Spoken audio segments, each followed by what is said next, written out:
অভিনয়ের পাশাপাশি fashion statement দিয়ে বরাবরের মতো দর্শক ভক্তদের মুগ্ধ করেন ঢাকায় চিত্রনায়িকা বিদ্যা সিনহা মিম। কয়েকদিন আগেই বলিউড স্টাইলে নিজেকে মেলে ধরে তাক লাগিয়ে দেন ভক্তদের। এবারও তার ব্যতিক্রম হলো না। সামাজিক মাধ্যমে একগুচ্ছ নতুন ছবি প্রকাশ করেছেন মিম, যেখানে নিজেকে ফের মেলে ধরেছেন এক গ্ল্যামারাস লুকে। ৮ ফেব্রুয়ারি সেই ছবি প্রকাশের সঙ্গে সঙ্গেই বেশ সাড়া ফেলে মিমের ভক্তমহলে। বিশেষ করে নায়িকার গ্ল্যামারাস উপস্থিতির পাশাপাশি তার আভিজাত্য নজর কাড়ে ভক্তদের। ছবিগুলোতে আকর্ষণীয় সিকুইন গাউনে ধরা দিয়েছেন এই নায়িকা।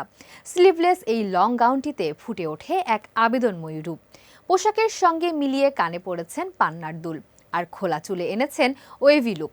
মেকআপে ছিল স্নিগ্ধতা, চোখের চাহনিতে ছিল আত্মবিশ্বাস।